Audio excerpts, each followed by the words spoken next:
우리 오늘 하나님 말씀은 룻기서 2장 8절에서 12절 말씀을 가지고서 보답하시고 보호하시는 하나님이라는 제목으로 우리 하나님 말씀 증거하겠습니다. 여러분 오늘 미국 교회의 사정이 있어서 저희가 친교실을 3시 이후에나 사용이 가능합니다. 그래서 평소보다 조금 늦게 친교실을 사용을 하게 됐어요. 그래서 예배를 일찍 끝내면 별로 저희들이 가 있을 때도 없고 할 일도 없고 그렇잖아요. 그래서 제가 기도하는 중에 오늘 설교를 길게 준비했습니다. 그렇죠? 뭐 할 일도 없는데 말씀이나 듣죠. 예. 그리고 여러분들도 그동안 말씀에 많이 갈급하셨을 텐데, 그래서 제가 말씀을 길게 준비했으니까 그런 연유에 의해서 말씀을 길게 할 테니까 여러분 오늘 마음 푹 놓으시고 하나님의 말씀에 그냥 푹 빠져들어서 하나님의 말씀에 그냥 싹 젖으시기를 바라요. 할렐루야. 설교자로서 설교하기에 쉽지 않은 성경들이 있어요. 그 중에 하나가 사사기입니다.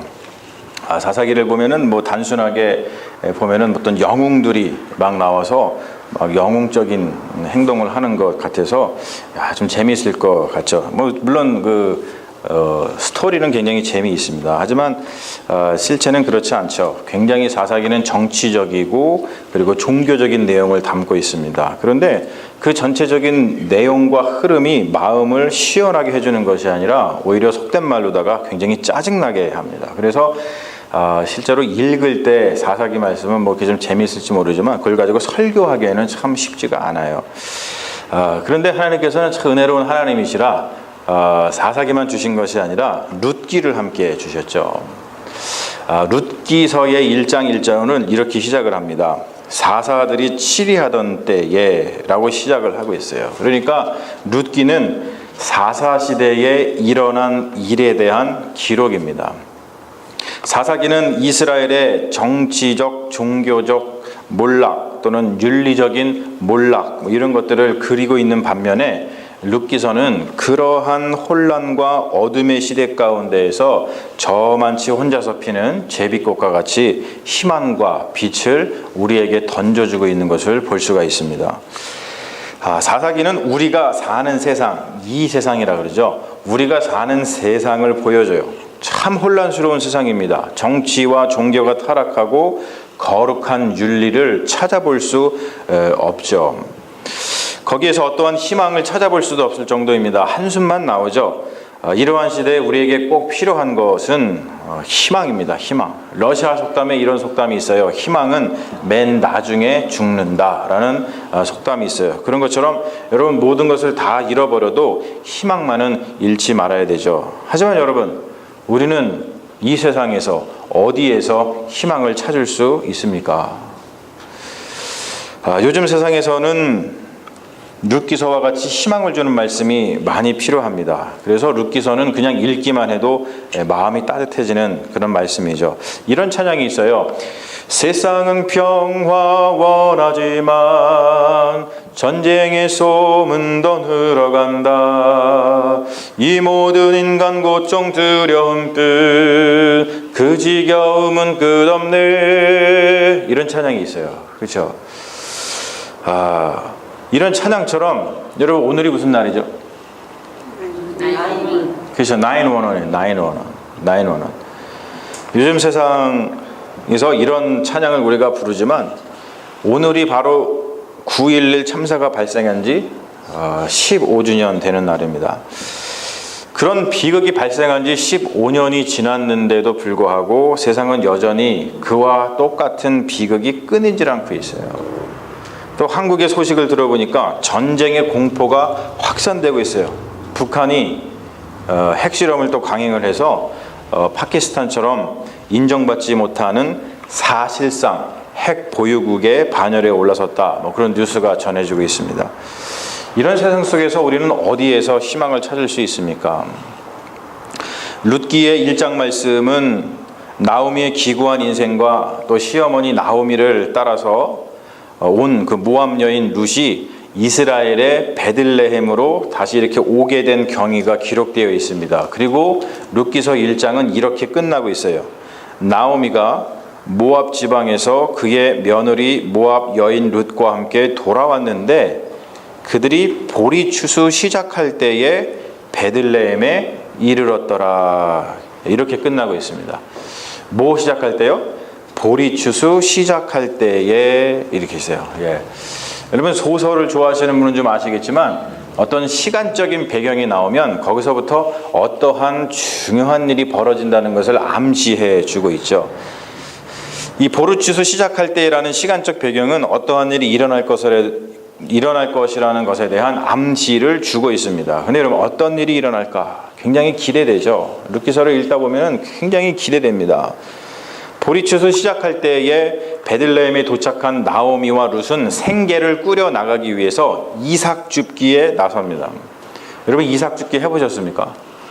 이삭 줍기. 요즘에는 이삭 줍기 같은 것이 없지만 옛날에 이삭 줍기는 가난한 자가 자기 힘으로 할 수 있는 마지막 생계 수단이었어요. 자기 힘으로 할 수 있는. 그러니까 이삭 줍기를 못하면 그때부터 그야말로 거지 신세가 돼서 남의 집 가서 빌어 먹어야 될 그런 처지죠. 그래서 이삭 줍기는 가난한 자의 마지막 자존심인 셈입니다. 룻은 모압 여인이었습니다. 다른 말로 해서 이방인이었다는 뜻이에요. 이방인이었던 룻이 낯선 곳에서 살아남기 위해서 얼마나 마음을 쫄았겠어요.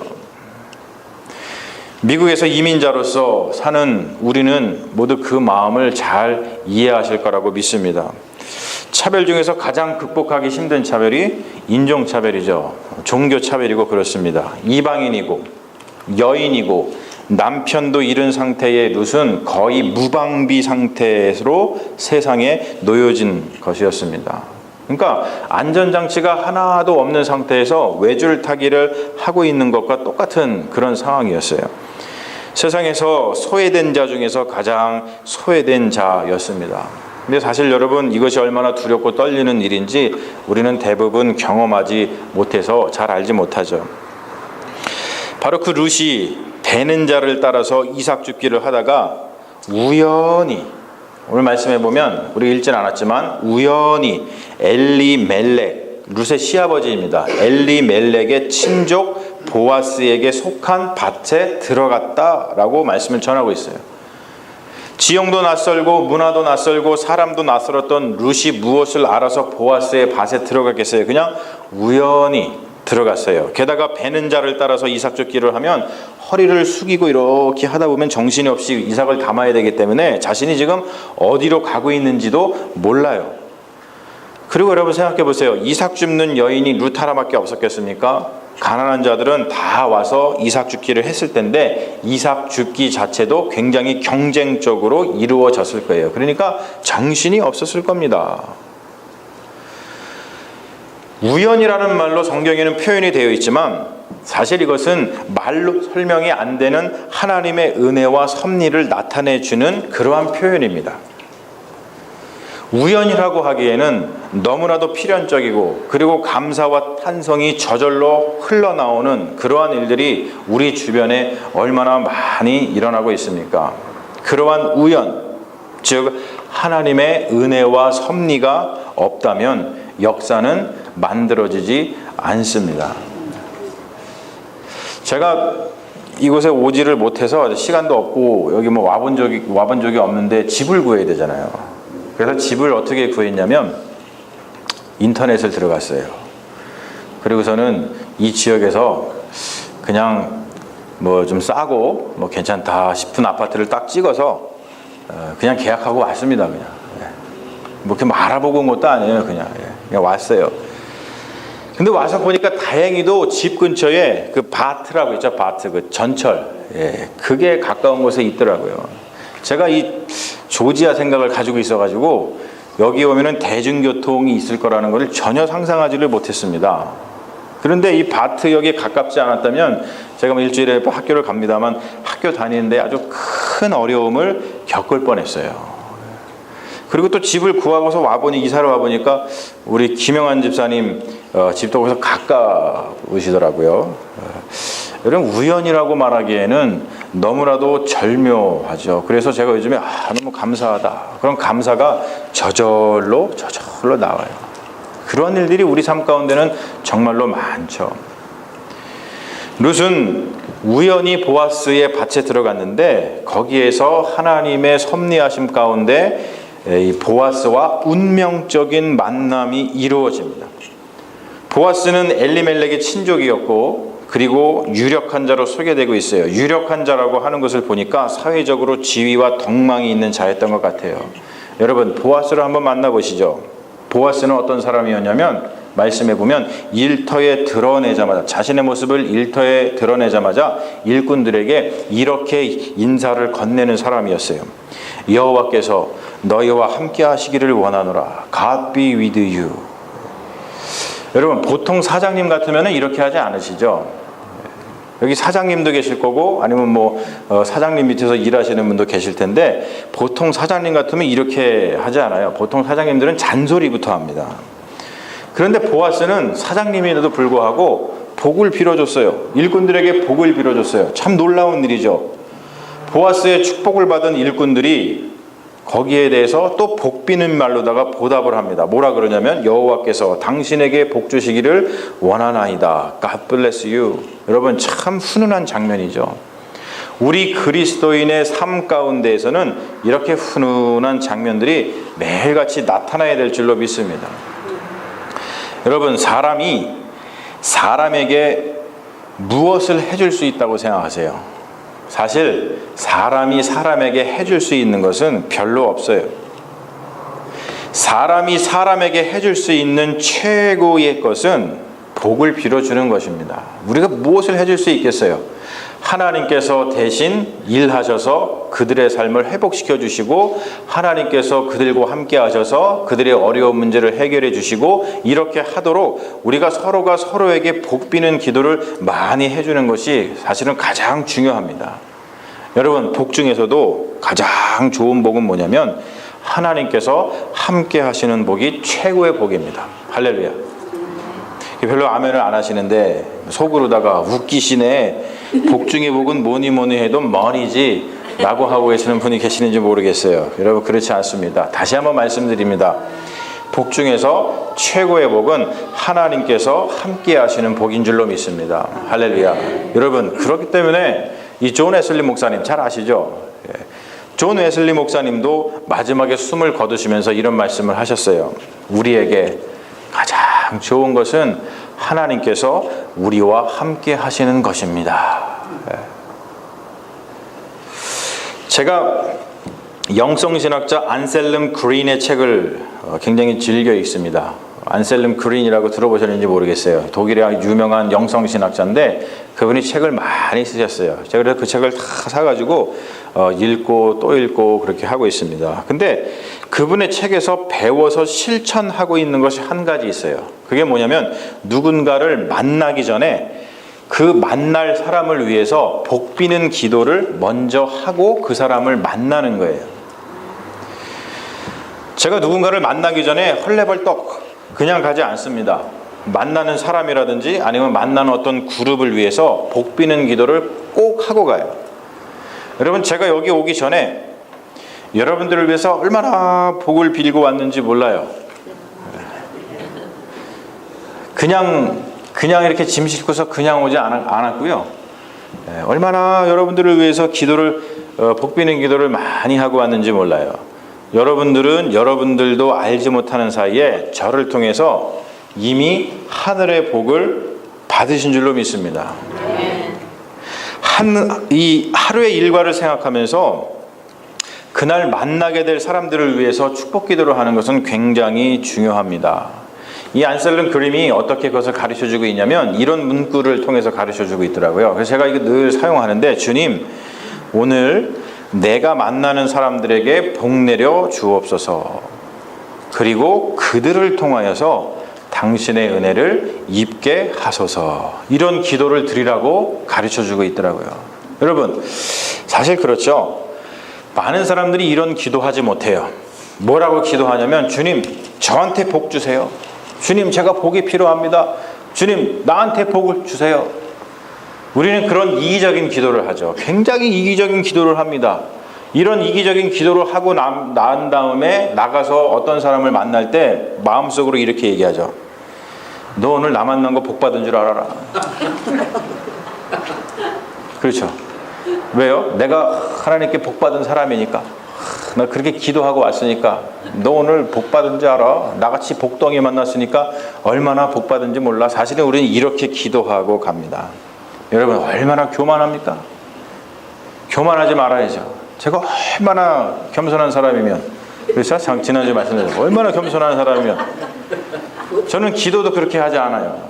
기도도 주님 저한테 복 주시옵소서 이렇게 기도하지 않습니다. 주님 오늘 내가 만나는 사람들에게 복을 내려 주시옵소서. 그리고 그들을 통하여서 저에게 복을 은혜를 주시옵소서 이렇게 기도를 합니다. 여러분 그러면 우리가 만나는 사람은 그냥 일반 사람이 아니라 우리의 기도를 통해서, 나의 기도를 통해서 하나님께 복받은 사람이 되는 거예요.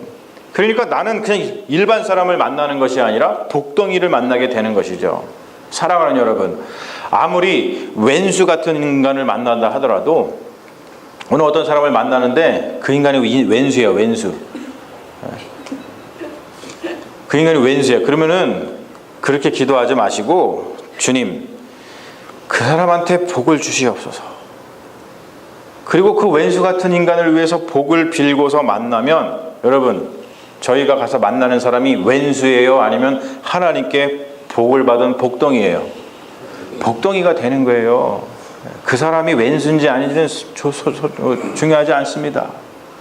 우리가 기도하고 왼수 같은 사람을 만나도 그 사람은 하나님께 복을 받은 복덩이가 될 수 있다는 거예요.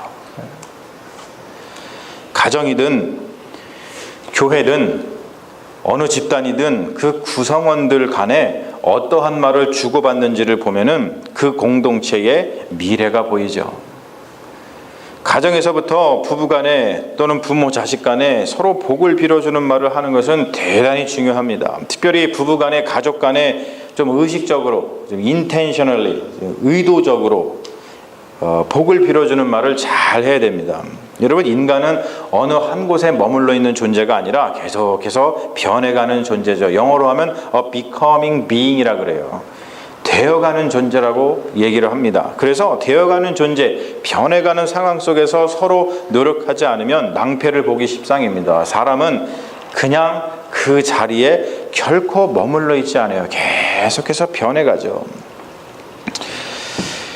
여러분 남녀 관계, 부부 관계가 참 그렇죠. 처음에는 여러분들 연애 시절을 떠올려 보십시오. 요즘에 저희가 이사를 오면서 옛날에 소시적에 주고받았던 그 장롱 저 밑에 묻어놨던 그 연애 편지가 발견이 됐어요.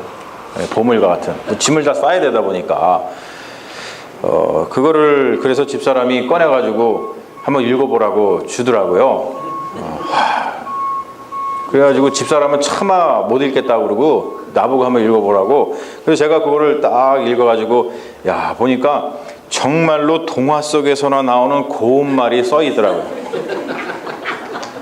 읽다가 저 자신도 자꾸 오바이트 나오려고 그래가지고 못 읽겠더라고요.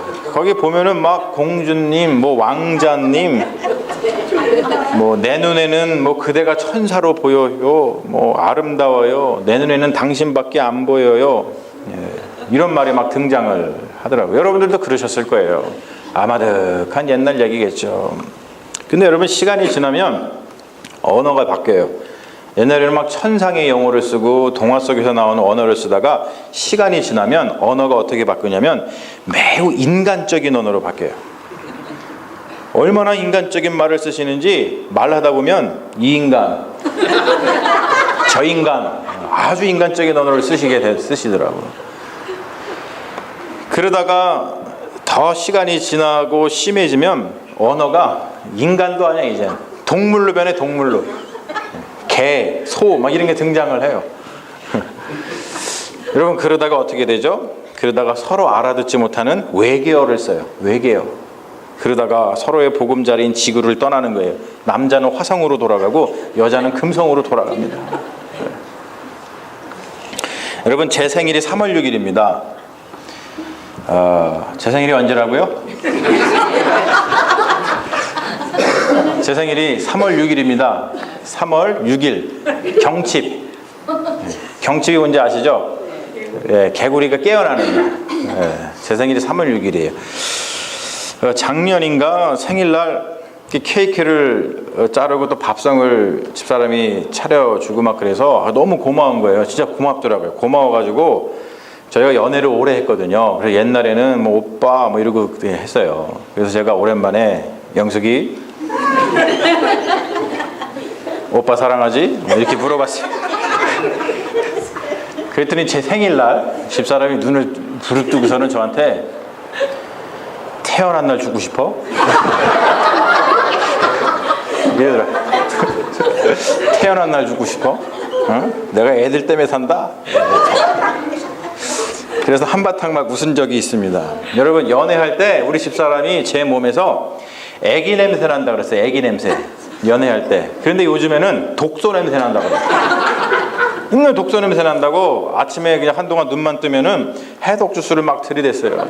제가 그 해독 주스 맨날 먹느니라고 엄청 고생을 했습니다. 50대하고 60대하고 70대 남자들이 모여서 대화를 나눴어요. 50대 남자가 먼저 말을 꺼내서 형님들 제가 오늘 우리 집사람한테 밥 좀 차려달라 그랬다가 죽는 줄 알았어요. 그랬더니 50대 남자가 이렇게 얘기하는 거예요. 동생은 아무것도 아니야. 나는 밥 차려달라는 말조차도 못해. 그냥 나는 오늘 아까 집사람이 어디 가길래 여보 어디가? 라고 물어봤다가 죽는 줄 알았어. 그랬더니 70대 가장 큰 형님이 그러는 거야. 동생들은 아무것도 아니야. 뭔 그런 소리를? 동생들 들어봐. 나는 오늘 아침에 눈 떴다고 죽는 줄 알았어.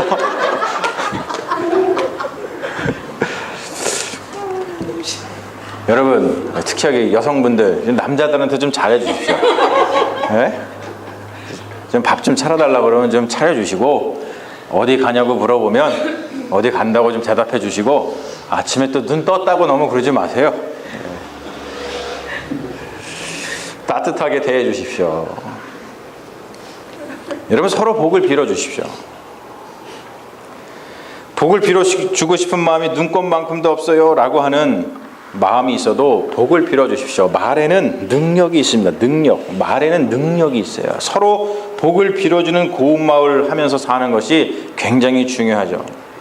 독일의 신학자, 독일의 철학자 하이데거가 이런 말을 했습니다. 언어는 존재의 집이다. 제가 목사로서 많은 사람을 만나고 또 언어를 통해서 말씀을 전하면서 살다 보니까 정말로 언어는 존재의 집이 맞는 것 같아요. 어떤 언어를 쓰느냐에 따라서 존재가 달라지더라고요. 목사의 특성상 많은 사람들을 만나고 또 많은 사람들과 이야기를 나누게 되는데 그 사람이 쓰는 언어를 가만히 들여다보면 그 사람이 어떠한 사람인지 금방 알 수 있습니다. 언어는 존재의 집입니다. 그런 점에서 여러분 복을 비는 언어와 복을 비는 그런 감사의 언어는 분명히 하나님의 복을 불러온다는 거예요. 할렐루야. 여러분 한번 따라해 보십시오. 여러분 앞으로 이렇게 기도하세요. 주님 따라해 보세요. 주님 오늘 내가 만나는 사람들에게 복 내려 주소서. 그리고 그들을 통하여 당신의 은혜를 입게 하소서. 여러분 꼭 이렇게 기도하시고서 누군가를 만나고 이러한 기도를 통해서 복을 비시는 믿음의 자녀들이 되시기를 주님의 이름으로 축원합니다. 여러분 한번 보십시오. 오늘 말씀을 보면 복을 빌어주는 행위가 입에서만 끝나지 않습니다. 말에는 능력이 있기 때문에 손과 발을 움직이게 해요. 보아스와 룻의 처음 만남을 한번 보십시오. 보아스가 룻에게 엄청나게 선대합니다. 잘해준다는 거예요. 입으로만 끝내는 것이 아니라 손과 발을 통해서 잘해준다는 것이죠. 보아스가 일터에 와서 처음 한 말이 뭐냐면 여호와께서 너희와 함께 하시기를 원하노라 라고 하는 거라 그랬어요. 그런데 여러분 입으로는 복된 말을 그렇게 하다가 보아스가 만약에 이방 여인 룻을 보고서 갑자기 돌변해서 야, 저 여자는 뭐냐? 왜 남의 밭에 들어와서 허락 없이 이삭을 줍는 것이야? 당장 내쫓아! 라고 이야기하는 것은 굉장히 우스꽝스러운 일입니다. 복 비는 말을 해놓고서 복 없는 행동을 하는 것을 상상할 수 있습니까? 상상할 수 없어요.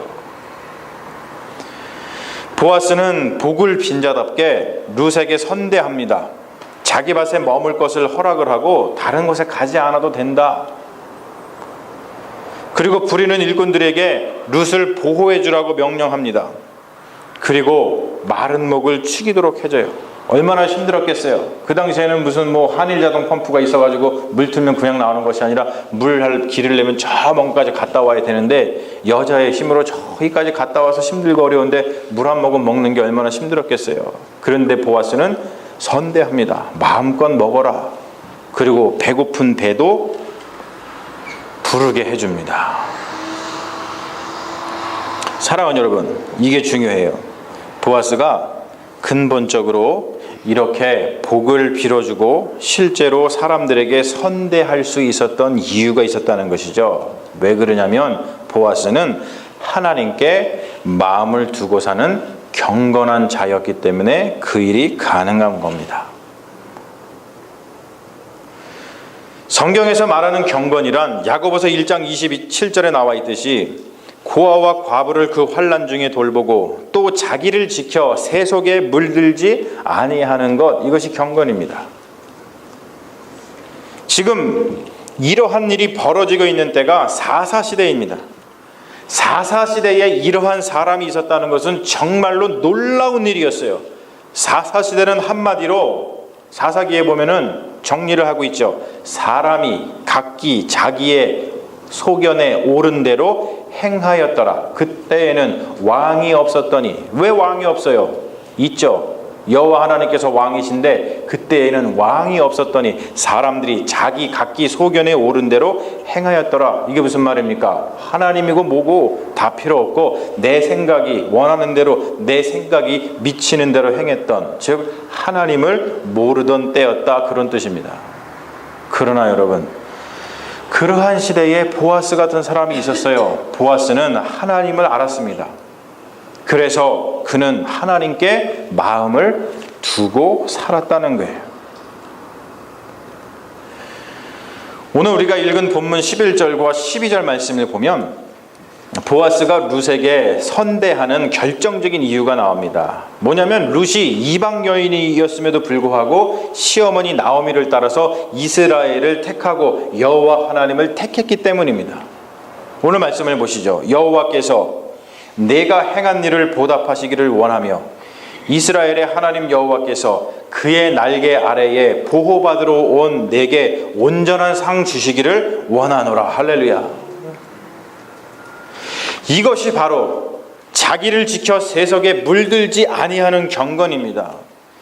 자기를 지켜서 세속에 물들지 않은 경건을 지키는 자는 무엇보다도 하나님의 마음으로 세상을 볼 줄 알게 된다는 거예요. 경건한 자 보아스는 어려운 가운데서도 여호와 하나님을 택한 룻을 하나님의 마음으로 보았다는 거예요. 그랬더니 여러분, 룻이 얼마나 예뻐 보였겠습니까? 하나님께서는 보답하시고 보호하시는 하나님이십니다. 할렐루야. 하나님은 보답하시고 보호하시는 하나님이십니다. 하나님께 마음을 두고 사는 자는 하나님께 마음을 두고 사는 자를 통해서 하나님의 은혜를 입습니다. 하나님이 베푸시는 은혜는 뜬구름 잡는 것처럼 허황된 것이 아니에요. 오늘 말씀을 보면 하나님의 복이 얼마나 구체적으로 임하는지를 보십시오. 나락으로 떨어졌던 두 여인 나오미와 룻의 삶이 점차 회복되는 것을 볼 수 있어요.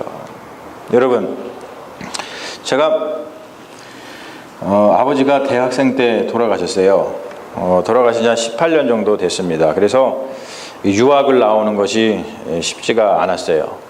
근데 어쨌든 여차 해가지고 그 당시 한 1,000만 원 정도를 좀 마련해가지고 힘들고 어려웠지만 제가 유학을 나왔습니다.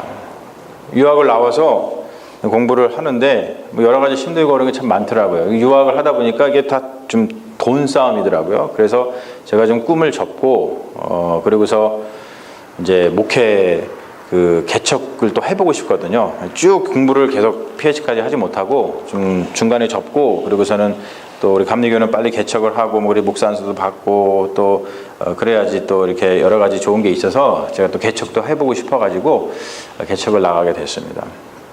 그런데 이 공부를 계속 좀 하고 싶었어요. MDB를 마치고 나서 또 계속 공부를 좀 더 상위 과정을 하고 싶어가지고 하나님께 기도를 계속 드렸습니다. 하나님께 계속 기도를 드리는데 이게 뭐 답이 없잖아요. 사실 뭐 참 힘들고 어려웠습니다. 그런데 어느 날 전화가 한 통화 왔어요. 전화가 한 통화 따르르 해서 받으니까 그분이 뭐라 그러시냐면, 안녕하십니까 목사님, 저는 이민자입니다 그러더라고요.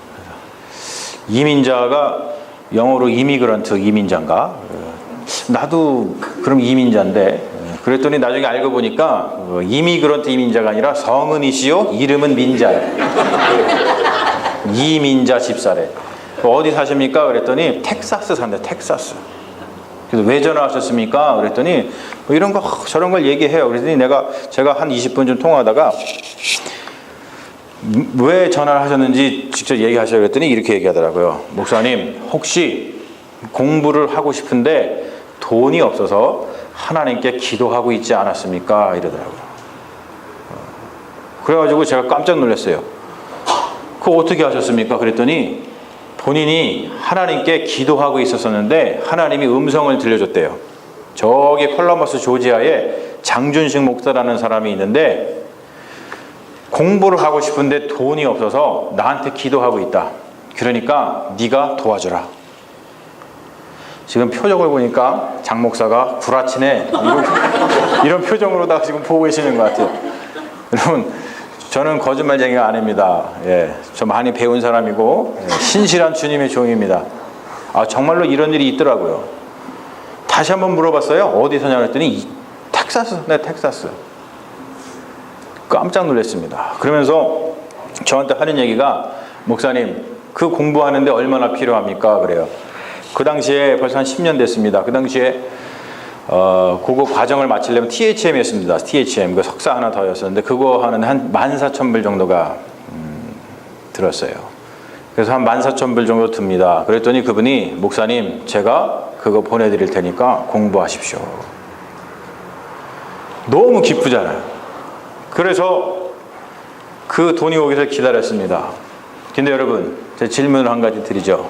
그 돈이 왔을까요? 안 왔을까요? 안 왔어. 자, 그 돈이 안 왔다고 생각하시는 분. 자, 몇 분 안 계시네요? 자, 그 돈이 왔다고 생각하시는 분. 믿음이 좋으시네요? 네. 여러분, 드라마에는 언제나 반전이 있기 마련이에요. 그 돈이 안 왔습니다. 안 왔어요. 그래서 저는 이미 등록을 했는데. 네. 그런데 그 당시에 제가 종교비자로 바뀌고 그래서 파트타임으로 공부를 할 수 있었고, 그 당시에 또 학교에서 장학금을 또 받았어요. 그래가지고 공부를 그냥 할 수 있었습니다. 저는 돈이 안 온 것에 대해서 한 번도 하나님께 원망을 하지 않았고, 그 이민자, 성은이시요 이름은 민자이신 이민자 집사님을 한 번도 원망하거나 뭐 이런 사람이다 해서 이러지 않았어요. 저는 뭐라고 기도했냐면, 주님 감사합니다. 제 기도를 듣고 계시는 거예요. 여러분, 그거 하나만으로도 족하지 않습니까?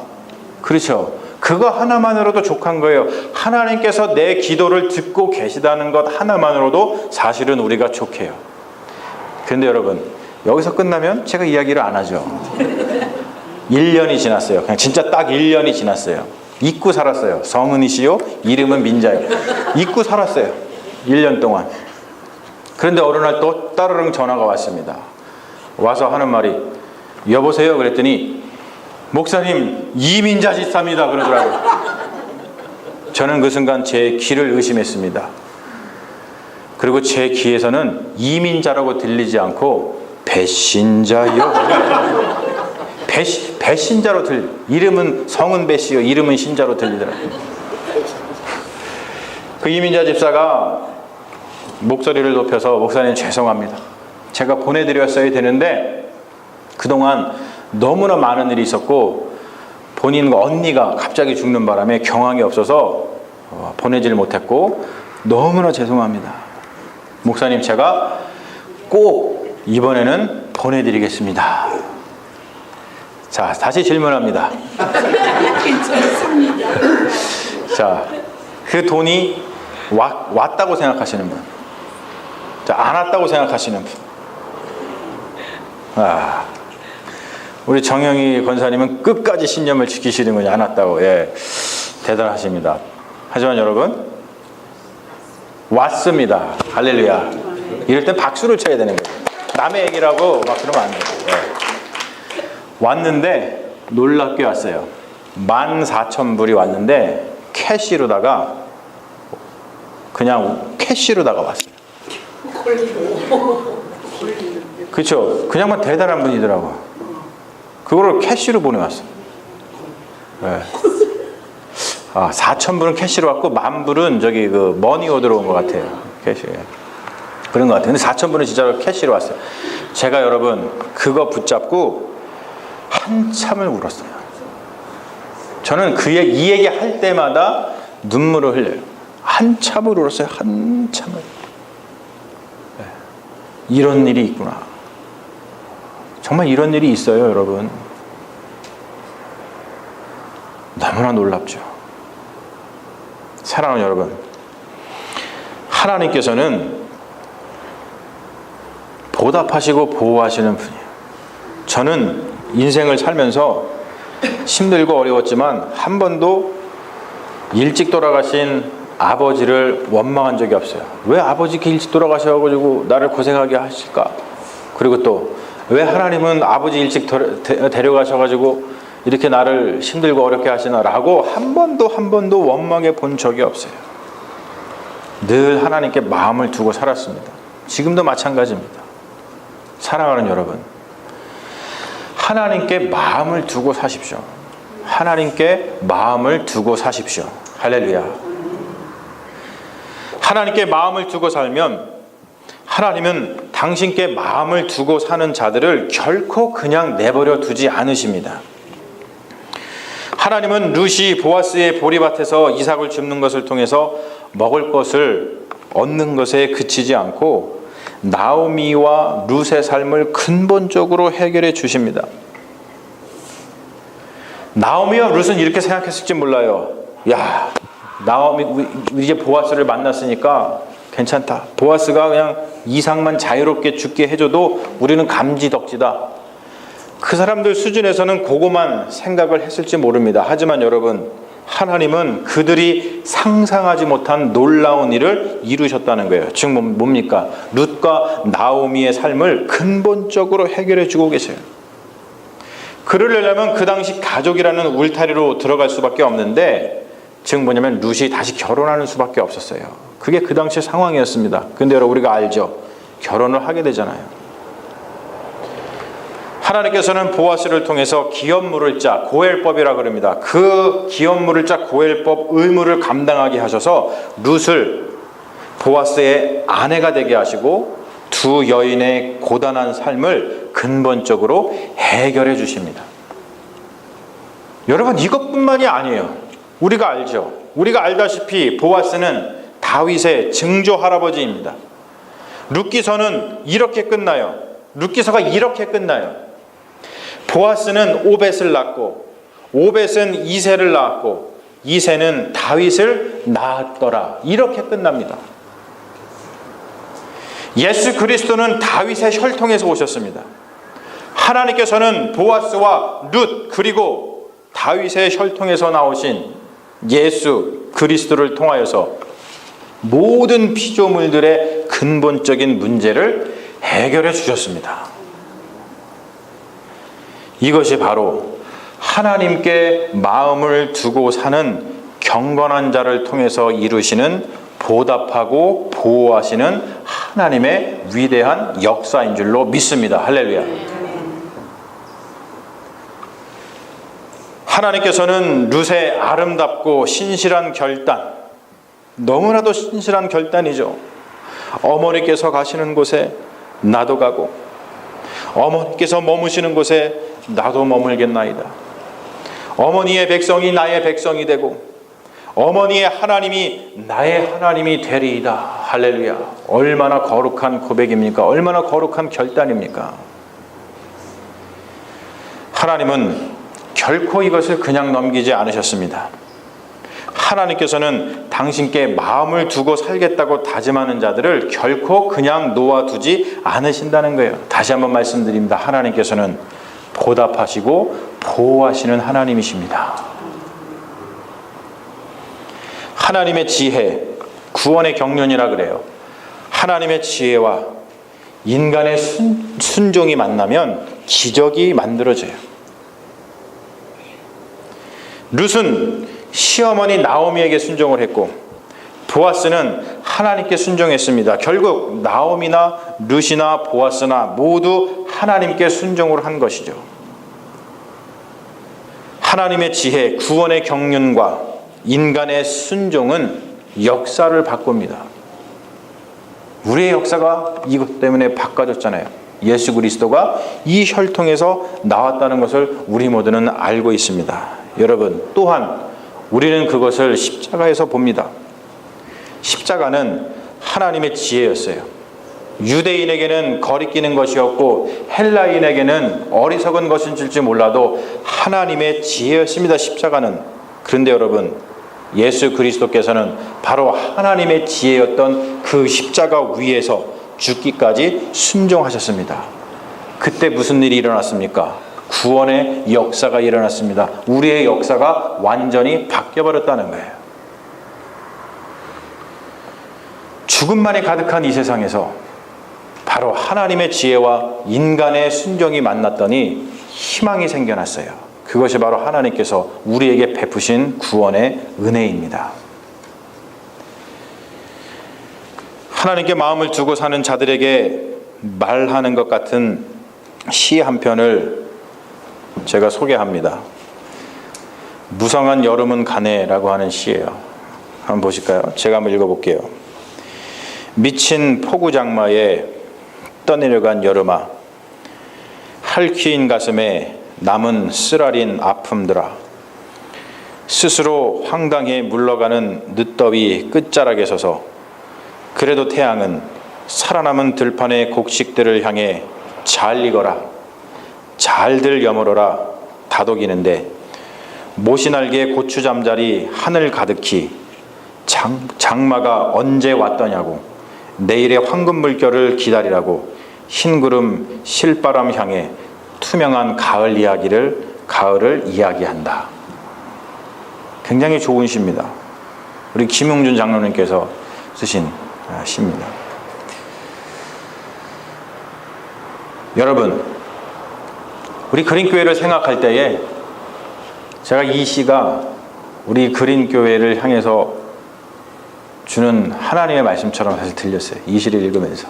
여러분, 폭풍, 장마 속에서 참 잘 견디셨어요.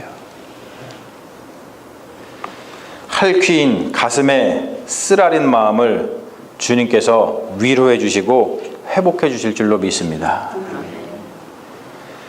다독이시는 하나님, 태양의 말씀이 들리는 듯합니다. 저 시를 보면 뭐라 그럽니까? 살아남은 들판의 곡식들을 향해서 잘 익어라, 잘들 여물어라. 사랑하는 여러분, 시간이 지나면 우리도 간증하게 될 거라고 믿습니다.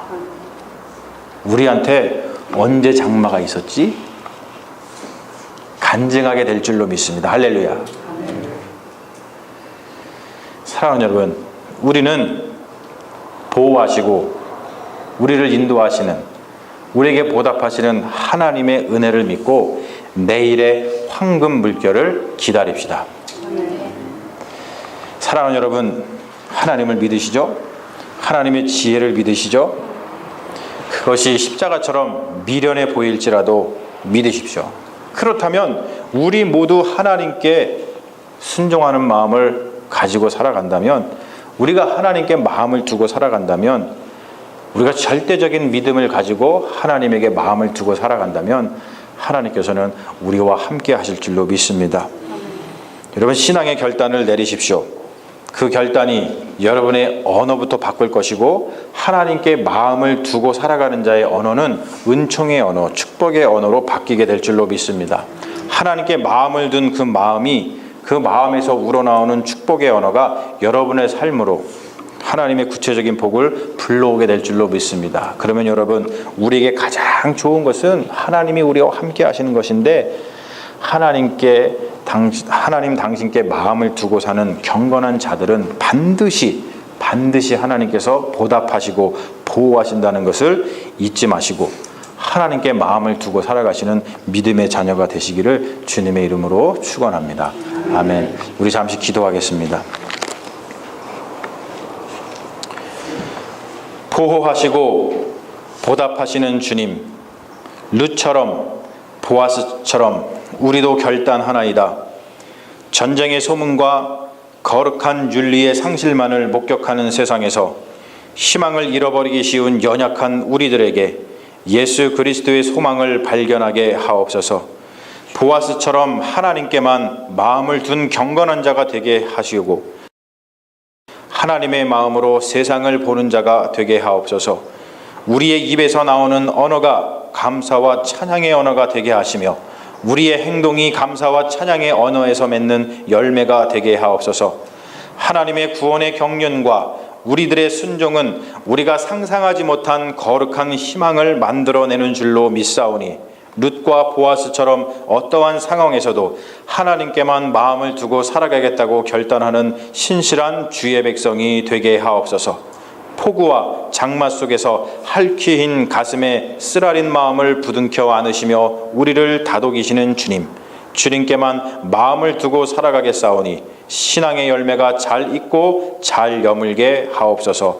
우리는 보호하시고 보답하시는 주님의 백성이니이다. 예수님의 이름으로 기도합니다. 아멘. 할렐루야. 믿습니다.